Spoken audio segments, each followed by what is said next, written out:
Bonjour à tous, j'espère que vous allez excellemment bien. Aujourd'hui, on se retrouve pour parler cyclisme. On va faire le débrief un petit peu des transferts de ce mois d'octobre parce que la dernière vidéo, on l'a quasiment faite il y a un mois, hein, c'était le 29 septembre, donc on va refaire un point un petit peu sur tout ce qui s'est passé du côté des transferts. On parlera dans les prochains jours du Tour de France, de la présentation du Tour de France hommes et femmes, ne vous inquiétez pas, même si en ce moment vous voyez un petit peu de voile, et on parlera cyclisme parce qu'il y a voilà, il y a pas mal de choses à dire, et puis il y aura bientôt la présentation du Giro aussi, donc il y aura quelques vidéos. Les top 10, je vais commencer à les écrire, parce que je les ai pas encore écrits, j'étais un peu à la ramasse sur ce mois d'octobre, donc je vais les écrire. Pour commencer à les enregistrer, j'aimerais bien les mettre en ligne là, à partir de mi-novembre pour que ça soit en ligne assez régulièrement jusqu'à Noël et que tout soit bouclé à Noël. Voilà, au niveau des top 10 de fin de saison, même avant Noël, que ce soit voilà, fait assez tôt de ce côté-là. Et j'aimerais bien faire un direct, un live à un moment, mais pour l'instant, j'ai pas encore trouvé de trou, voilà, pour le faire. Donc c'est toujours en cours de réflexion. N'hésitez pas à vous abonner à la chaîne, à réagir dans les commentaires, à mettre un pouce bleu, à partager la vidéo sur les réseaux sociaux, notamment auprès de vos proches. Je pensais que ça peut les intéresser. Dans les commentaires, n'hésitez pas à me dire, eh bien, qui vous intéresse comme transfert, qu'est-ce que vous trouvez un petit peu bizarre du côté de ces transferts, de ces prolongations de contrats. On va parler un petit peu d'actualité, parfois un petit peu plus large. Si vous avez les moyens et que vous voulez soutenir mon travail, vous pouvez faire un super thanks. Ça se passe dans les commentaires. Vous pouvez également booster cette vidéo 3 fois par semaine gratuitement. Ça se passe seulement sur mobile, à côté du bouton pouce bleu. Et puis, vous pouvez cliquer rapidement sur les vidéos juste après leur mise en ligne. Et pour ça, le plus simple est de rajouter la petite cloche à côté du bouton abonner. On commence tout de suite, eh bien, par ses premiers transferts et on commence avec Mattia Agostinaccio, qui est un coureur italien de 18 ans à l'AEF. Alors c'est un coureur qui cette année a participé au championnat du monde, 9e du contre-la-montre, 33e de la course en ligne. Il n'y a pas fait les championnats d'Europe. Hein. Par contre, ce coureur vainqueur du Trofeo San Rocco, une course italienne, deuxième du trophée Centre Morbihan avec la sélection italienne.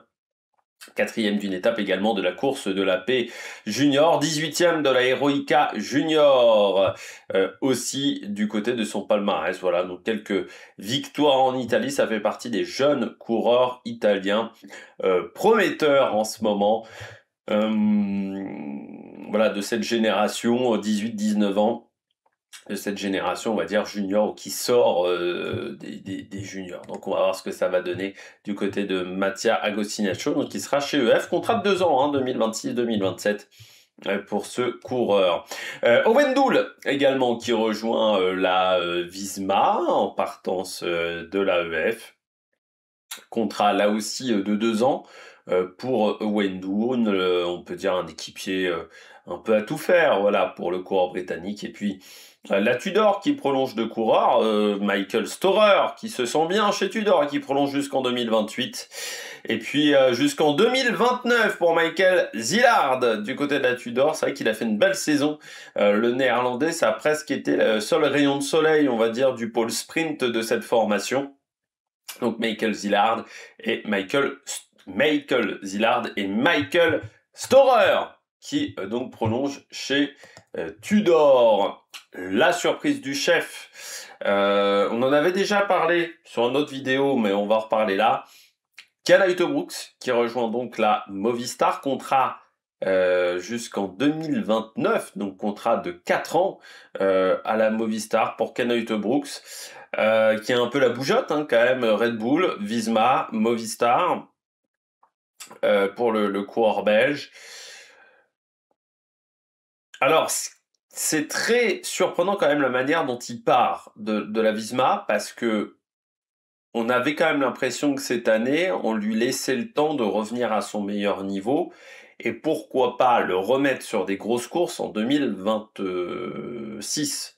On avait un peu l'impression qu'il y avait un plan autour de Kyle Utebrooks. Bon, 2024 avait été compliqué, 2025 on essayait de le relancer, et en 2026 on essayait de poursuivre dans cette quête-là, de retour à du grand Ken Uijtdebroeks, le Ken Uijtdebroeks du Tour de l'Avenir, de sa première Vuelta, enfin voilà, dans ces eaux-là.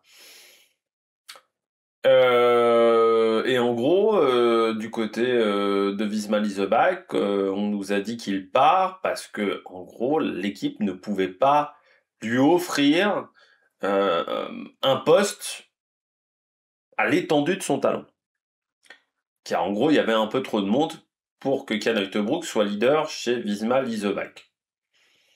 Ok, d'accord, ça peut être un choix. Après, de là à rejoindre Movistar, c'est pas forcément l'équipe qu'on aurait visé le plus. Alors, on aurait dit pourquoi pas la Lotto, pourquoi pas Soudal Quick-Step en remplacement de Remco Evenepoel, pourquoi pas, je sais pas, même la Cofidis, ou une équipe française comme la Groupama. On vise donc Movistar. Alors, Movistar, c'est compliqué pour les coureurs qui sont pas hispanophones. Parfois, ça fonctionne bien. Matteo Jorgensen, Will Barta. Parfois, ça fonctionne beaucoup moins bien. Je pense à Remy Cavagna, mais ça n'a pas été le seul à avoir souffert chez Movistar. Je me dis quand même qu'il régresse un peu, parce que Red Bull, Visma, c'était quand même des tops équipes. Movistar, ça a été une vraiment grosse équipe. À l'époque, ça s'appelait Caisse d'épargne, même au tout début de la Movistar. Aujourd'hui, c'est quand même une formation qui est vraiment rentrée dans le rang. Et puis après, on nous dit avoir un rôle de leader. Oui, sauf que déjà, tu as des jeunes Espagnols en devenir chez Movistar. Romeo, c'est quand même pas mal. Que tu as déjà des coureurs qui sont en place. Et je pense à Enric Mas, tout simplement. Je sais pas s'il aura tant un bon statut que ça dans cette formation. Et puis, il va falloir aussi avoir des équipiers. Ken Uijtdebroeks, certes, il y a eu quelques résultats en fin de saison, mais ça reste très faible par rapport au potentiel du coureur. Alors certes, il a eu ses problèmes de genoux, il a été renversé également, mais l'année sur la fin, c'est un peu mieux, mais c'est quand même pas extraordinaire.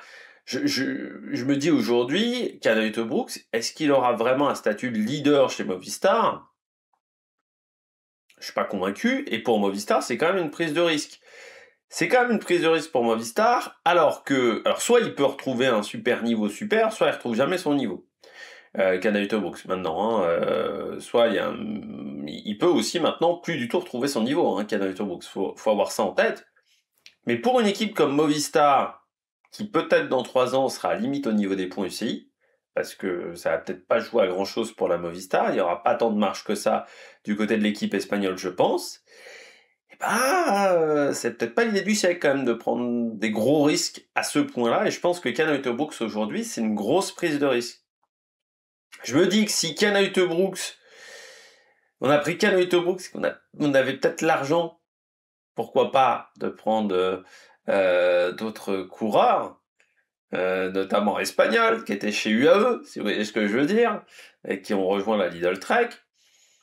Je me dis que si ça coûtait que un peu plus cher que Ken Uijtdebroeks, c'était peut-être la bonne solution. Alors après, là je connais pas le contrat, peut-être que Ken Uijtdebroeks vaut vraiment pas cher.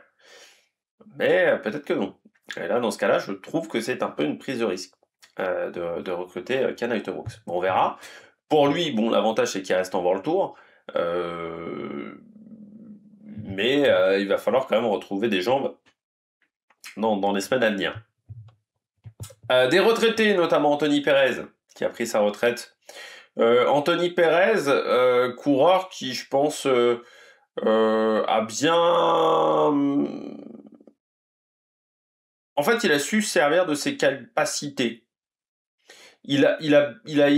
Si on prend un bilan comptable, je trouve, d'Anthony Perez, par rapport à ses capacités physiques et le monde du cyclisme dans lequel il est arrivé assez tard, au final 2016, qu'il a très vite connu la domination de certains coureurs. Je trouve qu'il a quand même réussi à gagner des courses en France, des belles courses en France. Alors oui, c'est pas une étape du Tour de France, mais ça reste quand même des courses intéressantes. Il avait fait quand même un numéro sur la Drôme Classique en 2023, dans des conditions qui étaient épouvantables avec le vent. Il y avait 100 km/h, 110 km/h, on avait fait partir la course, c'était à la limite. Moi, je me souviens du jour où il est peut-être passé à côté d'un autre grand moment de sa carrière. C'est le fameux coup du maillot à pois sur le Tour de France où il a tout fait pour prendre les points sur l'étape et puis il va rentrer dans une des voitures, je crois, de son équipe. Je sais plus si c'était une voiture de la Cofidis ou d'une autre formation et il va se faire une clavicule et abandonner l'étape sans avoir pu porter ce maillot à pois. Mais ça reste quand même un coureur qui, je trouve, a bien su fructifier, c'était le terme que je cherchais, sa carrière par rapport à ses qualités, je pense, de départ. Brandbiya, aussi, qui prend sa retraite.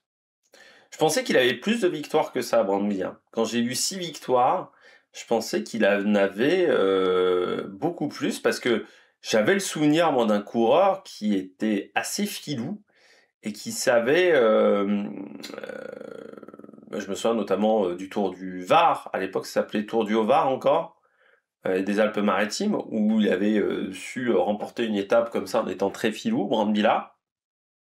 Et c'est un coureur qui, pour moi, avait cette faculté déjà d'avoir une très bonne victoire, d'avoir une très bonne pointe de vitesse, qui était vraiment un profil puncher-grimpeur très intéressant, je trouve. Brandbilla.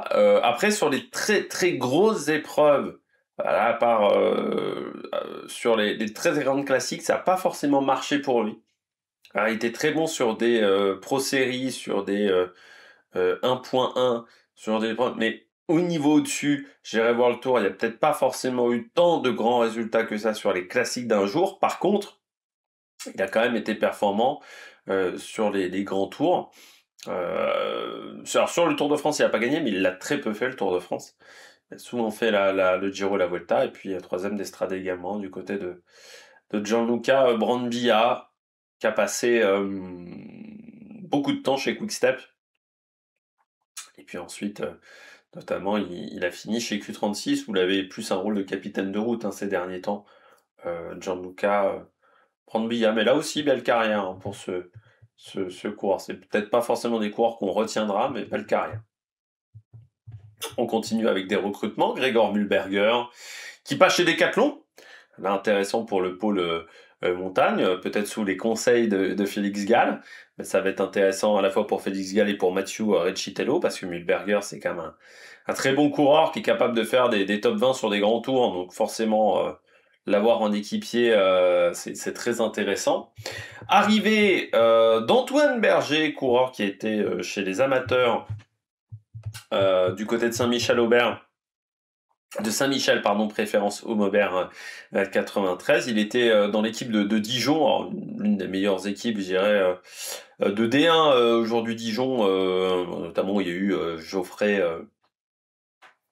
Bouchard à l'intérieur, 10e du Crest-Bresse Elite, 2e du Tour de Côte d'Or, vainqueur d'une étape du Tour du pays rouennais, par exemple, et puis au niveau des championnats, il a fini 9e du championnat de France amateur, par exemple cette année, où il y avait encore du beau monde et pas mal de résultats en début de saison, notamment au Grand Prix, vainqueur du Grand Prix du Pays d'Aix, 2e du Tour des 48 Sud-Charente, par exemple, ou du Tour Aglo Bourg-en-Bresse.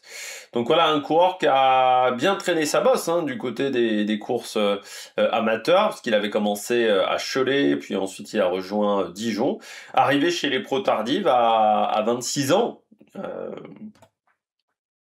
Pas si habituel que ça, mais on a vu notamment avec un Geoffrey Bouchard que parfois ça a été très intéressant. Et puis Axel Bouquet sur Pro Cycling Stats, donc coureur qui était dans la Conti Arkea. Pas forcément de grands résultats jusqu'à maintenant pour ce coureur qui a 19 ans. Voilà, jeune coureur français. Là, je regarde un petit peu. Vainqueur d'une étape sur le circuit des plages vendéennes. Et puis l'an dernier, 34e du championnat de France amateur et vainqueur surtout du trophée Centre Morbihan l'an dernier, voilà, pour Axel Bouquet. On poursuit avec les différents recrutements, des formations. Alors oui, et aussi des informations. L'équipe Israël ne s'appellera plus Israël. Et oui, ça a été l'information qui date déjà d'il y a bien 3 semaines. Ça sera toujours financé par contre par Sylvain Dan, mais les sponsors, notamment Factor, Première Tech, ne voulaient plus que le mot Israël apparaisse. Ça ne leur posait aucun problème l'an dernier. Cette année, c'est devenu un souci. Donc ça devient un souci quand il y a 50 000 morts. Quand il y en a que 10 000, c'est pas un problème. Voilà. J'aime bien, moi, les trucs comme ça qui m'énervent quand on pense plus à son image après coup. Mais il y a pendant des années, ça les a pas gênés. Factor, Ekoi, toutes ces marques-là, d'être avec Israël. Et notamment sur les 2 dernières années, on se découvre une conscience tardivement, je trouve, du côté de ses sponsors. Mais bon, Première Tech, c'est pas la première fois. Il y a une époque, ils étaient avec Astana, et je crois qu'ils étaient avec Astana à l'époque où il y avait eu le grand soulèvement un petit peu qu'il y avait eu il y a 4-5 ans en janvier où il y avait eu un grand moment de soulèvement social au Kazakhstan qui avait été réprimandé ensuite par notamment l'armée russe qui était venue pour aider l'armée kazakh qui n'arrivait plus à, on va dire, contrôler la situation. Mais ça sera toujours financé par Sylvain Dan, donc ça va être intéressant de voir comment ça va se passer l'an prochain. Parce qu'on ne pourra plus critiquer le fait que ça soit Israël, il n'y aura plus le nom Israël. Donc on peut plus dire qu'ils feront la promotion du pays. Mais bon, c'est un peu bonnet blanc et blanc bonnet, quoi, on va dire, hein, dans l'affaire, parce que, en gros, si ton problème c'était Sylvain Dan est toujours là. Donc certains ont dit oui, les manifestations ont fait évoluer les choses. Que dalle pour moi. Hein. Alors déjà parce que la guerre en Israël, je suis pas sûr que ça soit Emmanuel Macron qui a proposé le premier plan qui ensuite a été repris par Donald Trump, parce que la réalité c'est que Donald Trump en fait a juste repris une très très grande partie du plan d'Emmanuel Macron qui avait proposé ça au mois de juin. Donc c'était avant les manifestations de la Volta. Hein. Je suis pas sûr que la Volta ça les a vraiment incités à accélérer les choses. Voilà. Je suis pas sûr que Donald Trump s'est dit au bureau ovale comme ça. Oh là là, ils manifestent devant la Vuelta, ils ont pas pu faire une étape. Tiens, tout de suite, je vais faire un programme de paix. C'est vraiment ça qui va me faire changer d'avis. Si les gens pensent ça, va falloir s'acheter, se faire greffer un cerveau à un moment quand même, très sérieusement. Ou activer le mode réflexion du cerveau. Ça peut être pas mal. Vinokourov, pas Nicolas, pas Alexandre, père, Alexandre fils, qui arrête sa carrière, lui qui était chez XDS Astana, on peut pas dire que du côté des Vinokourov, c'est celui qui nous est le plus impressionné par son talent, mais qui a décidé de s'arrêter. Tout simplement peur. Voilà, peur après avoir été renversé par un automobiliste. Il a jamais pu, on va dire, s'enlever cette image de la tête. Et il avait pas envie de revivre ça tout simplement. Je trouve ça quand même courageux de sa part. Alors, certains vont dire oui c'est le fils d'Inokorov, on sait qu'il aura un poste dans le staff de XDS Astana, mais c'est quand même courageux de le dire et de pas attendre vraiment d'être on va dire dans 1 an, 2 ans, 3 ans et de faire que des conneries dans le peloton, à cause de la peur de faire des erreurs dans le peloton. Je trouve qu'il y a quand même un courage de la part d'Alexandre Vinokourov de le dire. Voilà, là je n'y arrive plus, voilà, psychologiquement j'ai un blocage et tant que j'ai ce blocage-là, je préfère arrêter plutôt que de me mettre en difficulté et de mettre peut-être le reste du peloton également en difficulté. Les autres coureurs, Fortunato qui prolonge, bon, en même temps très belle saison cette année du côté d'Astana, donc je vois pas pourquoi il aurait été il n'aurait pas été prolongé jusqu'en 2027. Lorenzo Quartucci qui lui rejoint la Burgos, il était chez Solution Tech. Solution Tech, on n'a pas trop d'infos hein, si l'équipe vraiment va poursuivre. Carlos Verona lui aussi prolonge chez Lidl. En même temps, une belle victoire d'étape cette année. Donc là aussi, je ne vois pas pourquoi il n'aurait pas prolongé Carlos de Rona. Yael Joalan, lui, rejoint la Cofidis, contrat seulement d'1 an hein, pour Jaël Joalan qui était chez CIC. C'est bien, ce coureur qui a fait 7e de la route d'Occitanie cette année. Pas mal de bons résultats en bosse, en montagne pour Yael Joalan. Donc ça, c'est très intéressant pour ce coureur qui l'an dernier avait connu une grosse chute, grosse commotion cérébrale au Grand Prix La Marseillaise, qui avait quasiment connu une saison blanche. Hein. Il avait couru 4 jours après, donc 3 jours après cette chute, et qui est bien revenu, je trouve, voilà, dans cette formation CIC. Donc intéressant de le voir aller chez Cofidis. On poursuit avec d'autres prolongations. Alors la surprise un petit peu quand même pour moi, Emmanuel Bourman. On a peut-être changé de direction du côté de la Cofidis, parce que ça a été fait par la nouvelle direction, par Pierre Lejeune, comme ça je crois son nom, hein, le nouveau patron de la Cofidis, parce qu'on peut pas dire qu'Emmanuel Bourman ait été vraiment impressionnant cette année. Donc est-ce que c'était juste une mauvaise saison où il va se relancer? Mais c'est vrai qu'entre lui et Crocard, un peu surprenant de les voir prolonger. Nicolas de Beaumarchais également, qui va aller jusqu'en 2026, qui prolonge, comme Yannis Aguirre, qui prolonge d'1 an. James Knox, lui, rejoint pour une année l'équipe Picnic PostNL. Lui qui était chez Soudal Quick-Step, il avait rejoint la Quick-Step en 2020. Ça, il y avait des coureurs qui avaient pu changer d'équipe à partir d'août 2020 parce qu'ils n'avaient pas couru avec leur première équipe en 2020.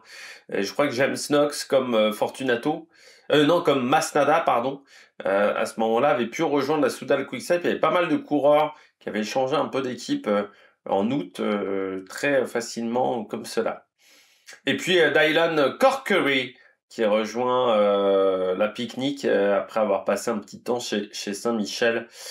Préférence Homebert 93. Voilà, 2 ans pour Corkery chez Picnic. On poursuit avec des transferts également chez les dames, avec Lucinda Brand qui prolonge là aussi d'1 an.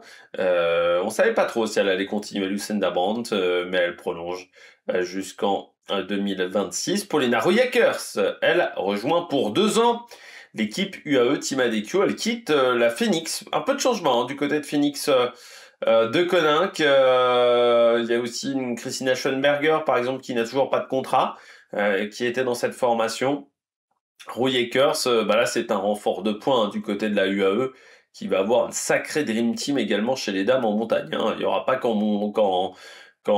chez les garçons, également chez les filles, ça va commencer à être très costaud. Et puis la prolongation de Thibaut Gruel jusqu'en 2026, ça c'est une bonne nouvelle pour la Groupama FDJ de réussir à garder 2 très bons talents, 2 coureurs qui ont été performants sur la saison, notamment sur la dernière Vuelta. Ma petite entreprise qui accueille sa première recrue avec Océane Mahé.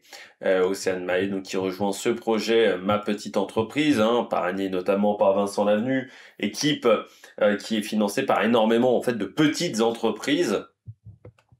Il y a le projet féminin qui se lance dès 2026 en 2e division normalement, et puis le projet masculin qui va attendre 2027 pour se lancer. 2e d'une étape du Tour du Portugal cette année, et 6e de cette même épreuve Océane Mahé, et elle avait eu également des résultats sur des championnats de France du chrono l'an dernier, voilà, 6e. Océane Mahé, donc voilà, une fille qui était chez Arkea, qui change d'équipe. Ma petite entreprise qui a déjà quelques recrues, notamment Célia Lemouel, Clémence Latimier également, qu'on avait vu sur le dernier Tour de France, Morgane Coston, ou encore Noémie Abgrad qui revient chez les pros. Donc voilà, une équipe qui commence à prendre voilà un petit peu un petit peu d'ampleur, voilà. À l'intérieur de cette formation où on aura donc Vincent Lavenu à l'intérieur de la direction sportive de cette équipe, voilà, pour Océane Mahé. Arnaud Démare, bah, donc, a pris sa retraite, pour ceux qui ne le savaient pas, du côté de Paris Tour. On en a un petit peu parlé au moment du débrief de Paris Tour, mais voilà. Le coureur français, on reviendra sur sa carrière, sur les top 10 de fin de saison. Vous savez, il y a toujours un top 10 au niveau des retraités. On parlera sprint, je pense, du côté du top 10 des retraités, parce qu'on a quelques talents qui tirent leur révérence cette année.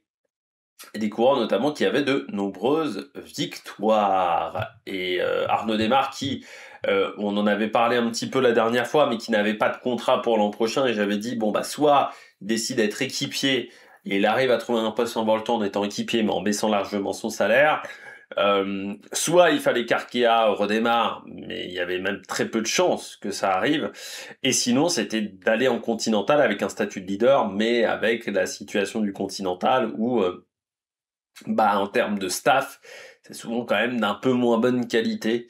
Et il a préféré arrêter après. L'an dernier, il faut savoir que sa femme avait fait une dépression, ça avait été compliqué. Cette année, il n'a pas retrouvé, on va dire, le chemin défilé. Il avait fini 2e ou 3e d'une étape sur le Tour du Poitou-Charentes. C'est même sa seule année chez les pros où il n'a pas gagné. Arnaud Démare. Particularité de cette année 2025. Contrairement à Alexander Kristoff qui lui a gagné. Deux recrues pour conclure cette première partie de vidéo. Patrick Conrad qui prolonge chez Lidl Trek, ça c'est une bonne nouvelle en tant qu'équipier, et notamment pour les leaders de cette formation. Et puis l'arrivée chez Groupama de Josh Kench, un jeune grimpeur vainqueur du Tour de Sarja plutôt, qui était dans une équipe chinoise, le Li Ning Star cette année. Notamment 8e du Tour of Taewu Lake du côté des Pro Series. Bon, il n'y avait pas forcément une grande densité au départ, mais quand même. Et puis vainqueur du Tour de Boston League, voilà, en 2.2 cette année. 14e du Tour du Henan. Et donc vainqueur également du Tour de Sarja en tout début de saison. Néo-zélandais, voilà, qui rejoint la Groupama FDJ et il rejoint l'équipe 1 de la Groupama FDJ. C'est pas l'équipe de développement, c'est directement l'équipe 1. Donc ça, c'est quand même peut-être une surprise. On a peut-être réussi à retrouver des talents. C'est vrai qu'ils étaient très forts pour trouver des talents comme ça, un peu à l'étranger, pas forcément très connus. À une époque, la Française des Jeux, à l'époque ça s'appelait la Française des Jeux. Peut-être que ça va être le cas avec ce coureur, Josh Kench, surtout qu'il y a toujours eu des bons coureurs d'Océanie dans cette formation, Callum Scottson. Il y a eu également, comment il s'appelait, l'un des adversaires de McEwen, j'ai oublié son nom, dans les années 2000, qui avait été maillot vert, j'ai oublié son nom. Je vais retrouver tout de suite le nom de ce coureur, parce que ça va me perturber sinon. C'était un très très bon coureur. Si je prends la Groupama FDJ en 2003, je vais l'avoir, je pense. Bradley McGee, voilà, j'ai oublié. Bradley McGee et Baden Cook, voilà. Et puis c'est eux qui avaient eu Mark Renshaw au tout début aussi. Donc voilà, c'était des coureurs qui savaient faire, une équipe qui sait faire, avec les coureurs océaniens normalement, donc on devrait pas avoir trop de soucis du côté de cette formation de la Groupama FDJ United, désormais. C'est le nom complet de l'équipe normalement pour l'année prochaine. On poursuit du côté des informations, transferts et autres. Je parlais d'Israël avec le fait que les gens pensaient que tout avait changé avec Israël. Je viens de voir une info comme quoi les frappes, Netanyahou relance des frappes sur la bande de Gaza. Comme quoi... Faut quand même se rappeler de base que Netanyahou n'en a absolument rien à foutre de la vie des gens, globalement. C'est pas sa priorité.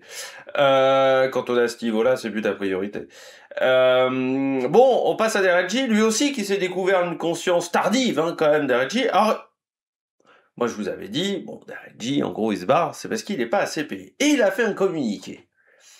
Alors, où il dit, non, mais tout le monde s'est trompé parce que, en gros, c'est mes convictions. qu'il faut que, voilà, je ne me sentais plus Il a vraiment fait un long communiqué, hein, sur Twitter, vous pourrez le retrouver, parce que je l'ai traduit sur Google Lens, pour être sûr de ce que je comprenais du texte. Et en gros, il nous dit non, mais c'est pas du tout pour des questions financières que je pars. C'est parce que mes convictions personnelles là sont trop affectées. Donc ça fait partie des gens qui 10 000 morts ça les gêne pas, mais 50 000 ça les gêne. Voilà. Bon, que dire de ça? J'aurais préféré qu'il assume complètement que c'était le salaire. Parce que soit c'est vraiment vrai ce qu'il dit dans son communiqué, et dans ce cas-là, je me dis quand même que ta conscience met quand même beaucoup de temps à se mettre en route. Euh, voilà. Et qu'en plus, alors lui, il n'a pas été au Rwanda, hein. Si en plus il a fait le Rwanda, ça m'aurait fait marrer. Mais je savais que le Rwanda, c'était super aussi au niveau droit de l'homme. Et puis Derek G, j'aimerais savoir, il a couru où Derek G dans sa carrière? Je vais vérifier ça parce que ça peut être très drôle. Donc déjà, on lui doit, il doit 30 millions d'euros, 30 millions de dollars, pardon, à Israël, Première Tech, enfin la structure Israël Première Tech. Pour l'instant, on sait pas trop où ça en est. Pour l'instant, c'est toujours bloqué, voilà, du côté de cette situation. Mais il a couru où ces derniers temps? Ça pourrait être marrant de voir ça quand même du côté de Derek G. Parce qu'il a peut-être couru dans des pays où vous savez que c'était fantastique au niveau des droits de l'homme et que ça ne l'avait absolument pas gêné à ce moment-là. Oui, il a fait l'UAE Tour. C'est vrai que c'est très connu que l'UAE, les Émirats, en termes de droits humains, c'est... En 2023, il a fait l'UAE Tour. Voilà, dans sa carrière. Et en 2022... Alors après, il l'a fait qu'une fois. Mais bon, il l'a fini, hein. Il l'a pas abandonné pendant la course non plus, hein. Non, mais c'est une blague, quoi. À un moment donné, je crois que c'est une blague. Parce que si c'est vraiment vrai, ta conviction s'est réveillée quand même extrêmement tardivement parce que tu pouvais te barrer l'an dernier. En gros, s'il avait fait ça l'an dernier, Derek G, j'aurais dit ok, d'accord. Mais l'an dernier, tu voyais déjà bien ce qui était en train de se passer entre Israël et la Palestine, quoi. Donc à un moment, tout d'un coup, tu te retrouves avec une conscience. Donc encore une fois, 10 000 morts, ça t'emmerde pas, 50 000, ça t'emmerde. C'est-à-dire, au bout d'un moment, oh non, 6 mois de guerre, encore, ça va. 6 mois, ça va. Bah alors, 9 mois et demi, oh non, là, je supporte plus. Parce que c'est un peu ça, quand même, hein, donc c'est, je dirais, ridicule. Voilà, en fait, il aurait dit, c'est à cause de la thune, parce que la vraie réalité, c'est ça, il était sous-payé chez Israël, parce qu'il est arrivé en 2022 avec un contrat longue durée. Parce qu'ils l'avaient recruté et ils l'ont sécurisé très vite, DLG. Donc en gros, il devait être payé la moitié d'un, je sais pas, d'un Tim Williams peut-être chez UAE. Bah, il était payé il était peut-être même pas payé plus qu'un Sivakov. Il était peut-être payé moins qu'un Sivakov chez UAE par exemple. Donc c'est pour ça que ça l'emmerdait, parce qu'il n'était pas payé à son niveau. Il aurait dit ça. On aurait compris, on aurait dit oui, bah c'est vrai que les contrats longue durée, et puis on aurait pu faire un débat sur les contrats longue durée, là le coup de se cacher, parce que pour moi il se cache derrière ses convictions, bah putain les convictions elles ont mis du temps à se déclencher quand même, hein. Du côté de Derek G. Bon, Viviani, qui a failli gagner sur la dernière Vuelta, qui a pris sa retraite sur une victoire, même sur la piste, sur l'épreuve de l'élimination, où il était devenu spécialiste ces dernières années. Il y a Viviani, donc retraite, là aussi 90 victoires du côté d'Elia Viviani, comme Christophe, comme Arnaud Démare. C'était des grands sprinteurs des années 2010, hein. Tout simplement, ces trois-là, avec Cavendish aussi, on pourrait rajouter sur cette période-là Greipel qui était encore présent.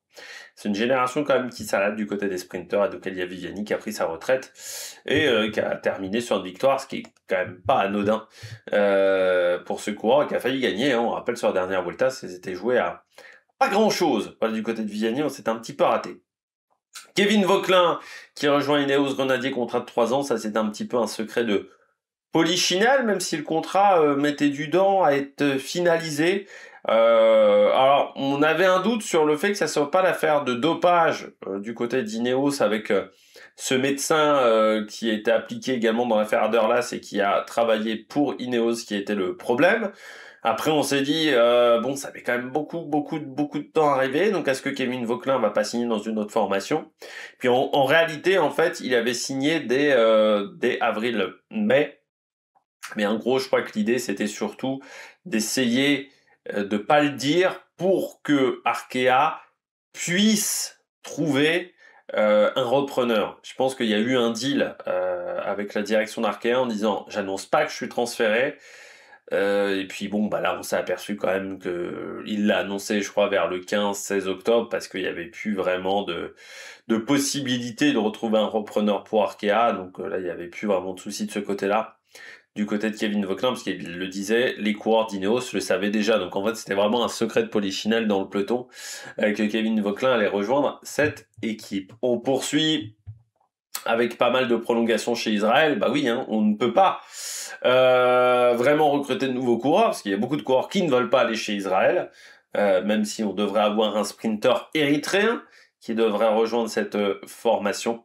Mais prolongation de Georges Bennett, de Guillaume Boivin, d'Hugo Hofstetter également, le français, lui jusqu'en 2027, les autres c'est jusqu'en 2026. Et puis Nick Schulz, un peu plus surprenant Nick Schulz, parce que je n'ai pas vraiment été convaincu par sa dernière saison, mais qui a réussi à avoir un contrat de 3 ans, alors que j'aurais peut-être plutôt mis 3 ans à Hofstetter, même si c'est vrai que la dernière année d'Hofstetter n'était pas dingue non plus. Donc, oui, c'est pas faux non plus.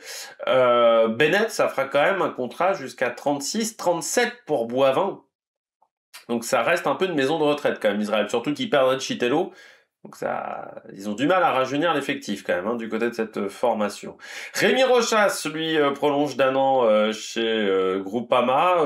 C'est vrai qu'il a fait, depuis qu'il est quitté Cofidis, c'est vraiment pas mal chez Groupama. C'est un homme important, il s'est imposé comme un homme important. Et puis Dario Giuliano, coureur français, qui quitte la Cara Rural pour rejoindre la Polti, visite Malta. Alors, ce coureur, Dario Giuliano, c'est un coureur de 20 ans, 10e des championnats de France. L'an dernier, c'était les championnats de France junior, je crois, hein. Vous l'avez fini 10e, voilà.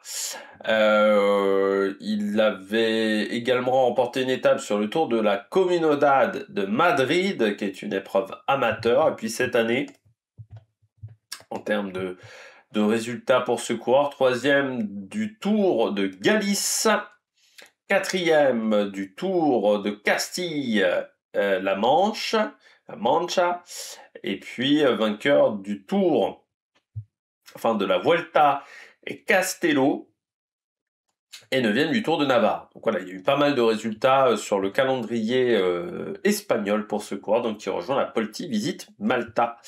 Pour 2 ans, là aussi, hein, ça faisait déjà 2 ans qu'il était dans l'équipe amateur dans l'équipe réserve de développement de la Cara Rural. Geoffrey Soupe, lui, a pris sa retraite du côté du Tour de Cuchou. Alors je pense que Geoffrey Soupe restera dans ma vie pour le moment le sprint avec le vainqueur le plus improbable de l'histoire.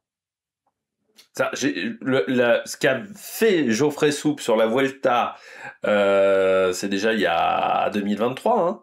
Ouais, c'était déjà 2023, et quelque chose, je ne sais pas si on le revivra un jour. C'est un vainqueur improbable parce que c'était même pas vraiment le numéro 1 du sprint chez Total Energy ce jour-là, qui se retrouve dans une situation inespérée, et en plus il rate pas le coche, quoi. Ce jour-là, Geoffrey Soupe, bah ça restera un moment important de sa carrière.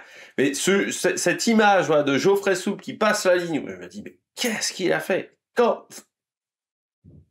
Restera un grand souvenir. Avec Corlou Saoulard derrière, parce que tu te dis à 150 mètres de la ligne, ça va être un vainqueur improbable. C'est-à-dire, t'as Orlou Saoulard, t'as Geoffrey Soupe, je sais plus qui va finir 4 ou 5 aussi derrière, qui est aussi un coureur d'une équipe genre Burgos ou un truc comme ça. Tu te dis, mais oh la vache, qu'est-ce qu'on vient de vivre, ce coup-là. Donc, vraiment, alors que c'était Caden Groves qui dominait le sprint à ce moment-là sur ce Tour d'Espagne, je crois me rappeler, en 2023. Arrêt de carrière également pour Francisco Mancebo. Alors Mancebo, c'est un peu comme Rebellin, comme Botero, c'est des coureurs qui ont eu 2 carrières.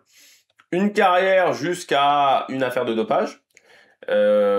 Pour Bottero, pour Ebeline, et puis une autre carrière ensuite, après leur suspension. Et c'est vrai que Mancebo, qui a beaucoup écumé. Alors ces dernières années, c'était le circuit asiatique. Dans les années 2010-2015, c'était plutôt le circuit américain. Je crois qu'il a fait partie de l'équipe Rock Racing, où vous aviez Landis, vous aviez tous les dopés. Je crois qu'il y avait Bottero aussi. Vous aviez les dopés qui étaient enfin les anciens dopés qui étaient dans cette, enfin les anciens dopés, les mecs qui avaient été chopés pour dopage qui étaient dans cette formation. Parce qu'on n'est jamais ancien dopé. On a été coureur dopé, ça reste à vie. Voilà.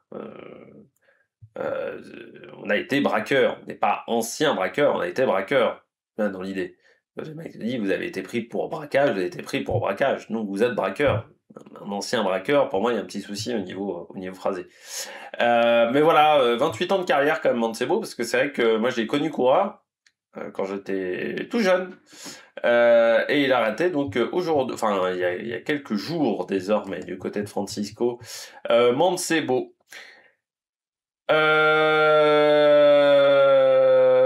Nicolas Vinokourov, oui, pas Alexandre, Nicolas Vinokourov, le frère, encore une fois le fils d'Alexandre, mais celui qui a été pas mauvais en fin de saison cette année, Vinokourov. On l'a plutôt bien vu sur la deuxième partie de saison, Vinokourov, donc on va voir ce que ça va donner.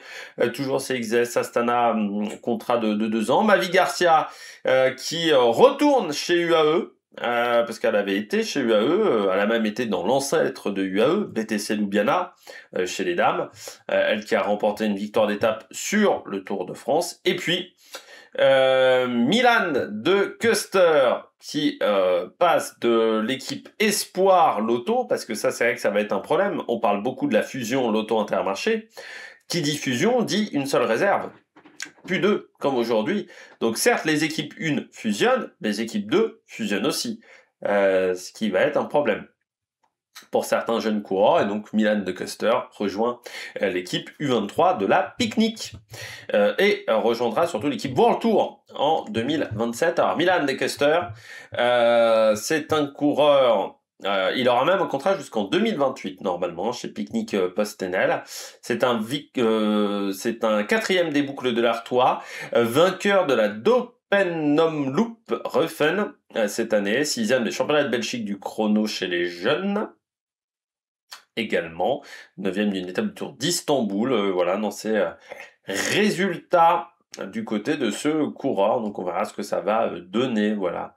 Un coureur qui a assez peu couru, hein, 24 jours de course seulement pour De Custer en 2025. Ce qui n'est pas énorme, voilà. Même pour un coureur qui a 19 ans, hein, c'est beaucoup moins que certains cracks qui sont en ce moment chez les pros. Et puis Jean-Loup Fayolle aussi, qui rejoint CIC-U, enfin France Pro Cycling Academy, parce que ça s'appellera plus CIC-U Nantes Atlantique, ça sera France Pro Cycling Academy, alors là ça en impose un peu. Jean-Loup Fayolle, 3e du général du Tour de la Vallée d'Aos, qui est quand même souvent signe de très bonne qualité en montagne, vainqueur du classement de la montagne de l'Alpe Isère Tour. Donc normalement quand vous performez quand même sur ces courses-là, c'est qu'il y a un petit talent. Et il a même participé à la Crorès cette année avec l'équipe 1 de Arkea sur ces dernières semaines de compétition. Voilà, du côté de Jean-Loup Fayolle, 20 ans, donc qui rejoint France Pro Cycling Academy. Ça peut faire comme Clément Brazafonso, hein, qui était passé dans cette équipe et qui avait eu des très bons résultats et qui ensuite est arrivé en World Tour. Geoffrey Bouchard qui prend sa retraite. Geoffrey Bouchard, voilà un coureur qui est arrivé chez les pros tardivement, qui était passé par le SCO Dijon.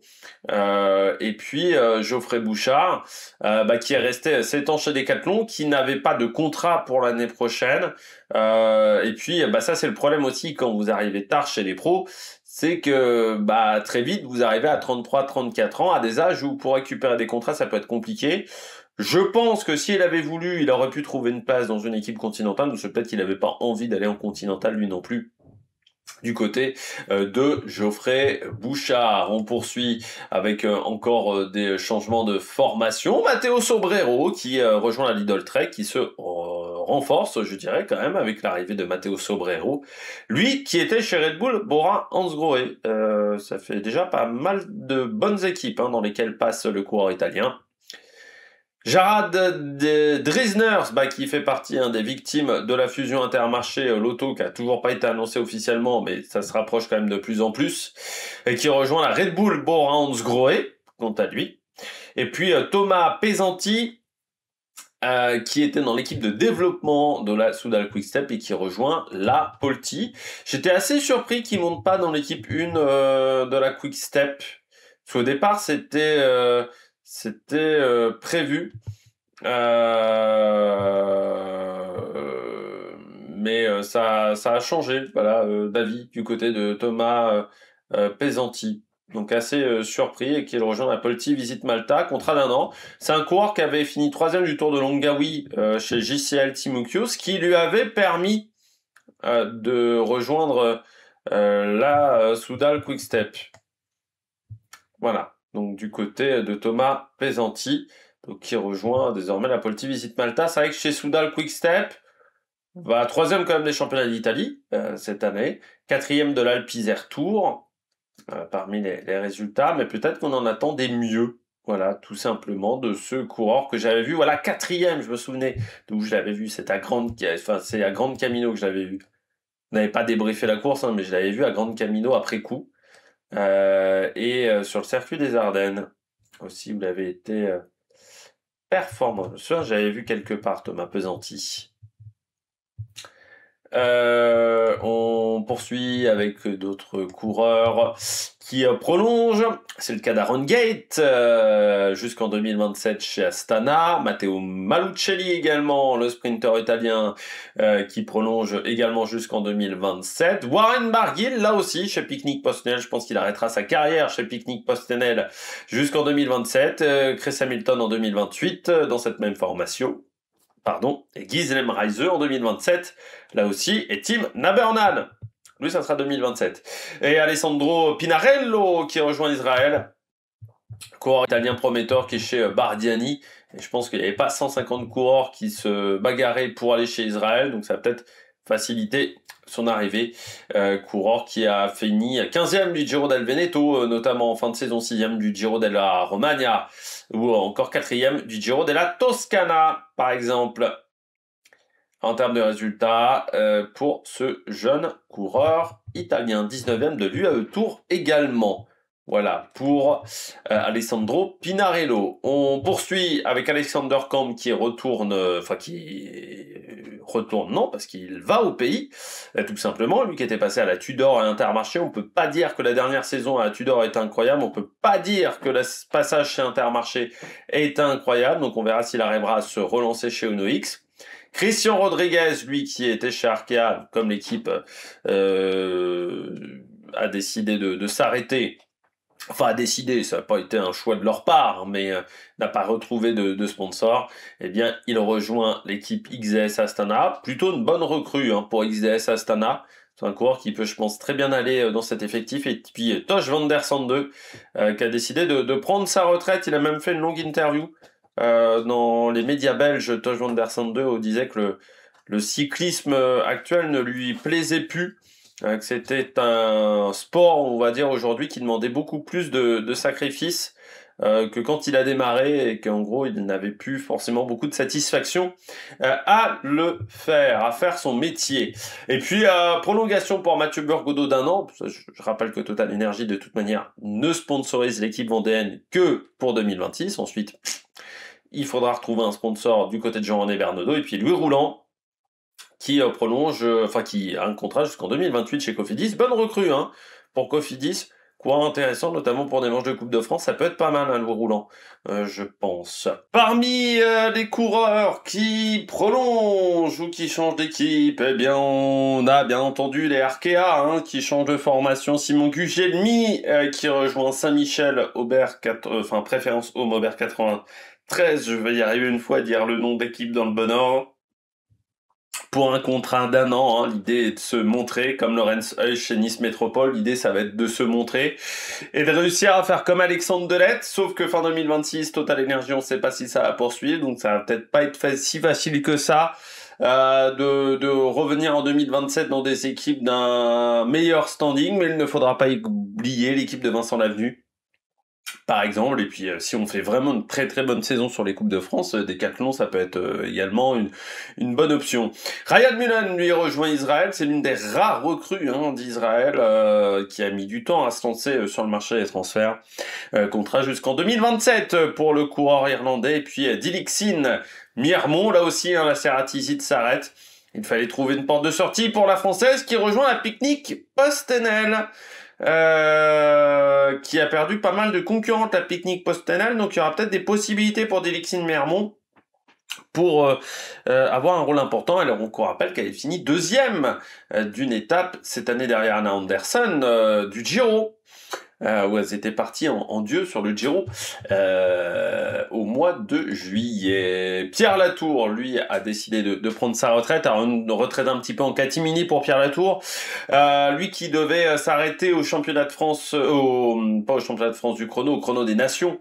Pardon, Pierre Latour, qui n'avait pas de contrat pour l'an prochain, mais il a été renversé 2 semaines avant cette épreuve et blessé, il n'a pas pu participer à cette dernière épreuve où il voulait vraiment s'arrêter sur cette course. On rappelle que Pierre Latour, c'était techniquement un craquito, un peu, notamment sur le contre-la-montre, également bon grimpeur aussi.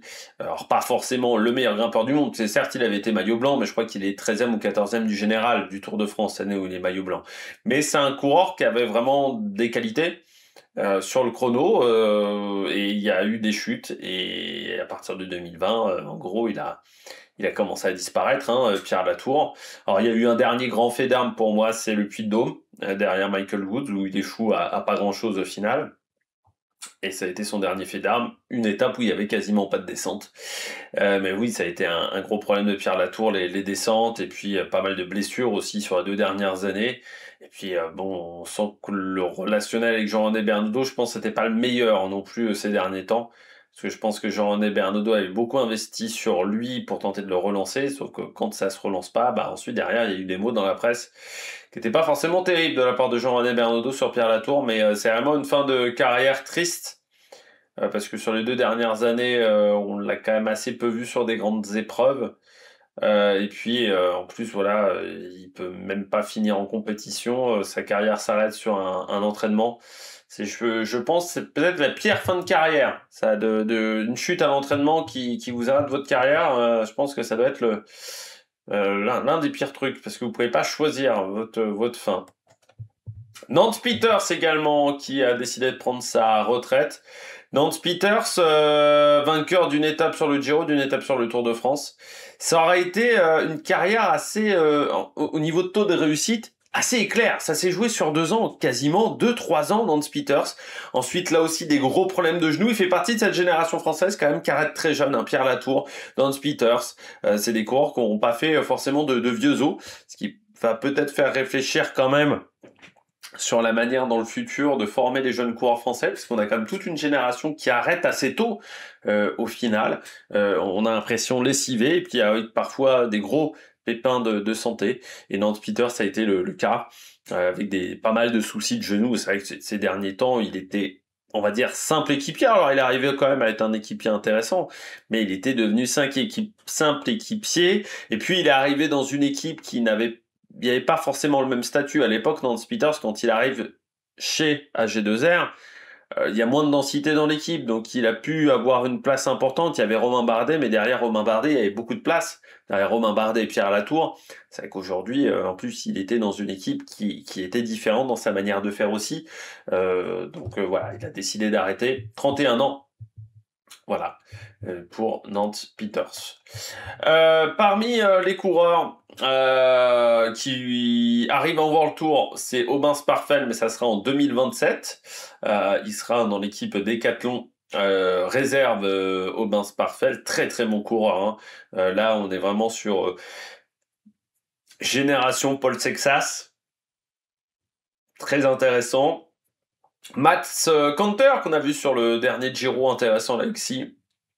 Pas mal de places d'honneur, elle a marqué pas mal de points au final pour Astana, prolonge jusqu'en 2027. Et puis Ambret Svestag Bartsen qui rejoint la Ineos.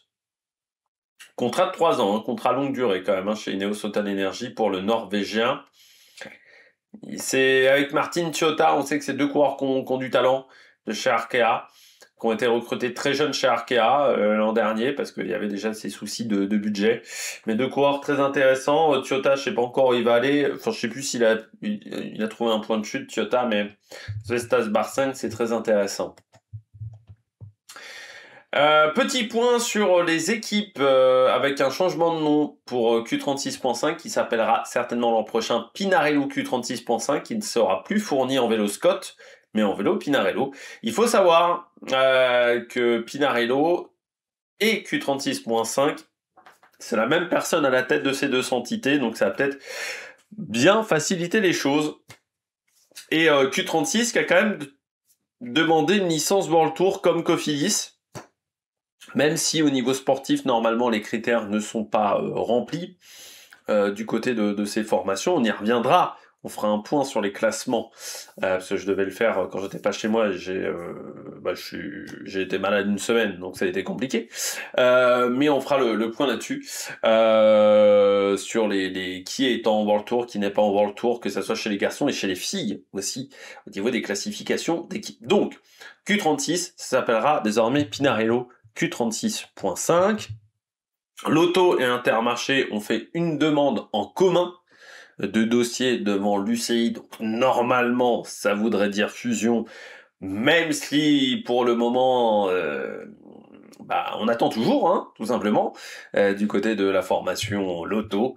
Et puis pour Wagner-Bazin, c'est fini. C'est fini pour Wagner-Bazin, qui a été pendant des années l'équipe Wallonie-Bruxelles, qui était une belle structure, Wallonie-Bruxelles, mais en fait c'est un peu comme Flanders-Baloise, c'était des formations qui étaient surtout là pour former des jeunes coureurs belges. Sauf que depuis qu'il y a des équipes réserves, c'est des équipes qui sont devenues caduques. Alors Wallonie-Bruxelles avait trouvé un point de chute, on va dire, avec Wagner-Bazin. Sauf que Wagner-Bazin, je ne sais pas ce qui s'est passé j'avais vu une interview sur France 3, région, du patron de Wagner. Enfin, savoir que Wagner est spécialisé dans la choucroute. Voilà, pour ceux qui veulent savoir. Dans la choucroute industrielle. Et j'avais vu l'interview du mec, je me suis dit, mais ça m'avait fait penser à Destiny. Quand il y avait eu l'auto Destiny, où les mecs de Destiny voulaient avoir une implication dans l'équipe. C'était pareil pour le mec de Wagner. C'est-à-dire, il voulait c'était lui qui voulait diriger la stratégie en course presque de l'équipe. Ben non, t'es juste sponsor. Il voulait influencer le recrutement et il pensait qu'il allait gagner 5-6 victoires avec cet effectif-là. Alors je sais pas ce qui s'est passé dans la tête du mec. Donc ça veut dire qu'il y a des coureurs français aussi, qui sont, je pense à un Cantabeza, par exemple, qui est sur le marché, et on verra s'il y aura des points de chute pour ces coureurs-là. On fera un point même sur les coureurs sans contrat en fin de vidéo. Et puis il y a des nouveaux projets, notamment le projet Modern Aventure, emmené par Georgine Capi, projet d'équipe de deuxième division américaine, et puis MBH Bank CSB Balan, qui était en fait une équipe continentale, l'équipe Balan, elle existe depuis des années en continentale en Italie, mais qui voudrait monter en deuxième division avec un sponsor hongrois. Donc on verra si ces projets arrivent à monter en deuxième division, parce qu'on va manquer un peu de formation, pour tout vous dire, en deuxième division. Donc voilà, ça va peut-être permettre à ces équipes de se monter. Ewen Kosciu lui rejoint surtout qu'on ne sait toujours pas où en est le projet de Pierre-Luc Périchon, par exemple, qui devait avoir un projet d'équipe cycliste. Pour l'instant, c'est pas trop ce que ça devient, cette affaire-là. Ewen Kosciu, belle recrue pour la Groupama FDJ, très bon choix. Je trouve que la Groupama FDJ fait plutôt un recrutement intéressant. On en parle peu, mais je trouve que dans le recrutement, ils ont trouvé des mecs chez Decathlon. Alors oui, c'est vrai qu'on a beaucoup parlé de Decathlon à G2R avec Coy, avec Richie Tello, par exemple. avec Andresen aussi, mais il faudrait pas négliger quand même le recrutement de la Groupama avec des moyens moins importants. Je trouve que c'est quand même pas mal ce qu'ils arrivent à faire. Plein de prolongations chez Movistar aussi avec Orluis Aula, et ça c'est une bonne chose jusqu'en 2028. Pareil pour Cepeda. 1 an de contrat encore pour Nairo Quintana, ça fait 3 ans qu'il fait 1 an à chaque fois, donc avec la Movistar, et puis Nelson Oliveira qui prolonge, ça l'emmènera quand même jusqu'à 38 ans. Marco Schrettel, jeune coureur autrichien Schrettel qui rejoint la Astana. Schrettel, il a fait les championnats du monde, 3e des championnats du monde, hein, Marco Schrettel, chez les espoirs, et en sachant qu'il avait consommé beaucoup d'énergie. Participant du Tour de l'Avenir, il avait fini 23e, 3e du prologue à Tignes, et puis 9e du classement des sprints, mais surtout 13e du classement général de l'Oberösterreich-Rundfahrt. C'est toujours une course importante. Et vainqueur de l'Orlen Nation Grand Prix, voilà, dans les courses de Nation Cup. Donc lui qui était chez Tyrol KTM qui a formé énormément de coureurs et qui normalement devrait s'arrêter à la fin de la saison. Et bien encore un dernier très bon coureur formé du côté de cette formation avec Marco Schrettel, et puis Pau Marti également, qui était dans l'équipe réserve de la Israël, coureur espagnol de 20 ans. Alors lui, il a fait les championnats du monde également, 6e, Pau Marti, également présent sur le Tour du Portugal, où il avait pris la 2e place à Monte Runto, vainqueur également à Fafé. Et puis plus connu pour le rallye que pour le cyclisme, Fafé, vainqueur de la course de la paix, également en République tchèque, 12e de Liège-Bastogne-Liège Espoir aussi, et 4e du Tour d'Alentejo au Portugal. Pour Pau Martin, qui rejoint l'équipe 1, ça va un peu rajeunir l'équipe, hein, du côté d'Israël. Et puis on a Lorenz Rex qui rejoint la Soudal Quick-Step pour épauler notamment le train de Paul Magnier en remplacement. Il y a eu pas mal d'atternements sur les recrutements chez Soudal Quick-Step, parce qu'il y a un coureur qui devait arriver, et puis au final qui reste chez Alpecin. Donc on a recruté Lorenz Rex, qui est un très bon choix aussi pour les classiques, et notamment Paris-Roubaix. Élie Gébert, lui, ne continuera pas le cyclisme. Voilà, lui aussi, c'était un coureur qui était très prometteur, hein. À l'époque où ça s'appelait Fortunéo, et puis où il y a eu pas mal de soucis de genoux, artère-iliaque aussi. Alors, on sait que l'artère-iliaque, ça peut être un enfer, et en gros, même avant son opération de l'artère-iliaque, il a vu déjà des pépins. Ça fait quand même depuis 4-5 ans qu'il avait du mal à enchaîner les jours de course, Élie Gébert. Donc alors on continuait de le conserver chez Arkea, mais il y avait peut-être aussi un attachement personnel avec ce coureur. C'est sûr qu'à partir du moment où l'équipe s'arrête, on savait que ça allait être compliqué pour Élie Gébert. Anton Charming, lui, retourne chez Uno X. Il avait quitté Uno X quand Uno X avait dit on veut grandir à arriver en World Tour, et il retourne chez Uno X quand l'équipe va être en World Tour après un passage chez Astana.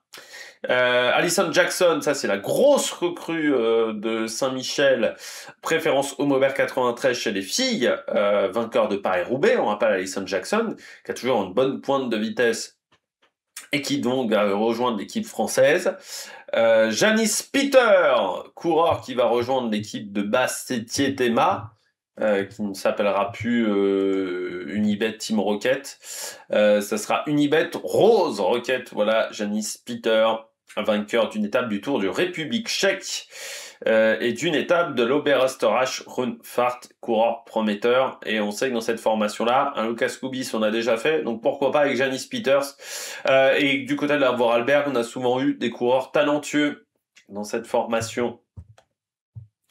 Donc se méfier, voilà, de ce coureur. Et Wout Poels, qui rejoint également la formation la formation française, mais avec une grosse base néerlandaise, qui rejoint notamment Dylan Groenewegen déjà, qui avait rejoint cette équipe, qui avait été recruté. Julius Johansson et Vegard Stekelangen qui prolonge avec UAE, comme Tim Willems également, qui lui prolonge de 2 ans. Dans la MIF Sud, rejoint la Polti Visit Malta, lui qui est maltais désormais, donc qui quitte l'équipe Nice Métropole. Et puis Léandre Huck rejoint à la bande de Riesel. Léandre Huck, coureur qui a fait 4e notamment d'une étape de la Flèche du Sud. Par exemple, et vainqueur du Tour des Deux-Sèvres. Voilà, dans les épreuves nationales françaises et 3e des rondes vendéennes pour ce coureur qui a fini 2e des championnats de France amateurs. Et Joop Heremans, lui, c'est un coureur de 22 ans qui était à la Volker Wessel cette année, donc en continental, vainqueur d'une épreuve qui s'appelle Kemmel. Et 3e des championnats de Belgique espoir également, 3e de la Flèche du Sud en ayant remporté la dernière étape à Esch sur Alzette, je sais jamais si je prononce bien le nom de cette ville, et puis 2e du trophée Martin Wynants également. 3e, pardon, du trophée Martin Wynants.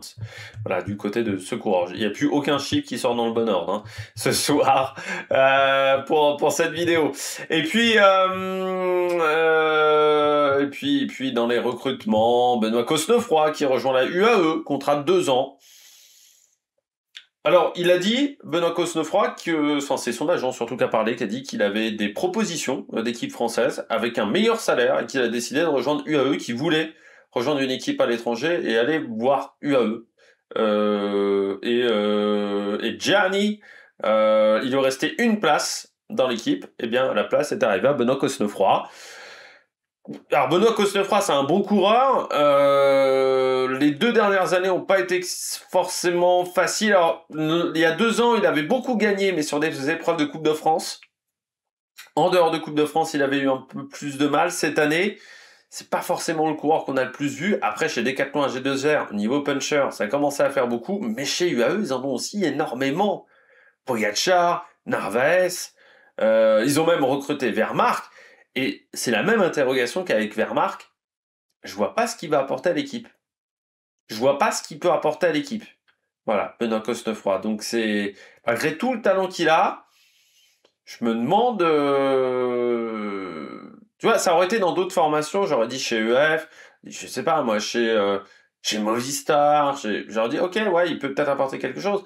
Là, chez UAE, je me dis qu'ils sont... Il y a déjà quand même d'être... Enfin, pour moi, c'est pas meilleur que Tim Willems, quoi. Donc, il y a déjà un nombre de coureurs qui sont performants pour épauler Pogacar ou Isaac Del Toro.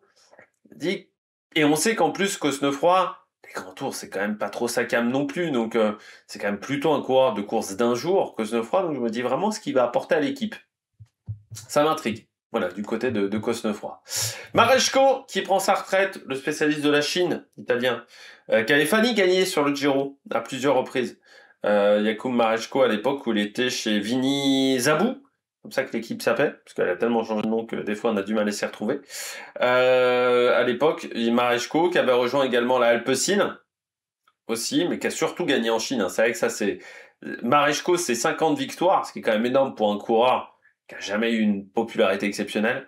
Ah oui, et puis il a fini en étant polonais en plus. Il y a eu, voilà, pour vous dire, Maresco. Mais il a gagné 32 fois en Chine, donc encore cette année, où il a gagné en Chine, le polonais, désormais Maresco. Et puis on a un dernier coureur, c'est Hugo Page, qui fait partie des victimes de la fusion Intermarché Lotto. Cofidis, alors Hugo Page, c'est marrant parce que dégagé de la réserve de la Groupama, pas forcément de grands résultats à l'époque. Il arrive chez Intermarché, début chez Intermarché très bien, et puis ça s'est un peu étiolé au fur et à mesure. Alors également, il a eu de plus en plus un rôle équipier, plus forcément leader. Donc on va voir comment il va se relancer chez Cofidis, contrat de 3 ans pour le coureur français. On termine avec les coureurs sans contrat. Déjà chez les filles, on a encore des grands noms. Christina Schwenberger, alors un peu moins que chez les garçons, c'est vrai que chez les garçons il y a encore du monde, mais on a par exemple une Christina Schwenberger, une Ruby Roseman Gagnon, qui n'a pas encore de contrat pour le moment, Clara Koppenburg, bon, cette année ça n'a pas été forcément exceptionnel du côté de Clara Koppenburg, il y a également Marjolaine Van Tigelhoff, qui je trouve a été pas mal chez Arkea. Par exemple, Julie Deville également, Deville, pardon, qui n'a pas de contrat. Christophorou, aussi avec la Roland. Et puis Coralie Demey, qui fait partie des victimes, on va dire, de la FDJ Suez. On n'a pas forcément trouvé que son travail était bon. Sandra Alonso, là aussi, je me dis chez Ceratizit, elle mériterait d'avoir encore un contrat comme Lotte Klaes, mais parfois c'est pas forcément facile, même voilà, dans le cyclisme également féminin. Et puis chez les garçons, eh bien, on a encore du grand monde, notamment Chris Froome, qui n'a pas de contrat, Michael Matthews, en sachant que du côté de Jaiko Alula, il y a un problème avec le dossier. C'est-à-dire que le dossier pour le World Tour a été pas envoyé dans les temps. Donc ça, c'est pas forcément rassurant pour l'équipe australienne. Coureur qui... Carapaz. Toujours pas de contrat pour l'an prochain, lui qui a eu une année... pas forcément facile, Carapaz sur la deuxième partie de saison. La première partie de saison était très très bien. La deuxième partie de saison compliquée, bon, Sam Bennett. Par exemple, Ackermann. Ça peut faire partie des coureurs peut-être à tenter pour certaines équipes françaises, Ackermann. Parce que en 2024, il avait été pas mauvais sur le Tour de France, Ackermann, Mohoric. À la Bahrain Victorious également. Alors lui, Mohoric, c'est vrai que ça fait depuis 2-3 ans que c'est un petit peu compliqué. Qui on a d'autres dans les coureurs intéressants? Hugh Carty, mais ces derniers temps, il est un peu disparu quand même. Hugh Carty, bon, Sénéchal chez Arkea, ça n'a pas été exceptionnel. Par exemple, qui on a d'autres? Ruben Guerrero, mais son passage chez la Movistar a été compliqué. Donc c'est des prises de risque après. Derek G, c'est un peu compliqué sa situation. Victor l'a fait, qui a très très bien fini sa saison, mais qui ne sait pas s'il va continuer chez les pros. Donc ça, c'est un peu une interrogation. Et puis après, Sam Welsford aussi, qui n'a pas de contrat, très bon sprinter, alors qui prend souvent des risques, mais un sprinter intéressant, et régulier mais intéressant quand même, Sam Welsford. Il n'a pas de contrat pour l'an prochain, par exemple. Tiens, Jonathan Caicedo, qui était dans une équipe amateur, enfin une équipe continentale, pourrait peut-être être intéressé par lui. Stéphane Debot, qu'on avait vu très bon sur le Saudi Tour. Pas de contrat non plus pour l'année prochaine. Retozan aussi. Pas de contrat. Bien entendu, les Wagner-Bazin, je pensais à Pierre Barbier aussi, qui n'a pas de contrat. Luc Lamperti, pas de contrat non plus pour le moment. Carboni aussi, pas de contrat pour ces coureurs-là. Donc, ça va être intéressant de suivre cela parce que la situation est loin d'être évidente pour le moment. Et il y a encore des grands noms qui n'ont pas de contrat pour l'an prochain. Donc on va voir comment ça va se goupiller dans les semaines à venir pour ces coureurs. On aura peut-être des informations supplémentaires lors du prochain point transfert sur la chaîne. Je pense que ça sera dans 3 semaines. Dans 3 semaines, 3 semaines, un mois. On fera un point.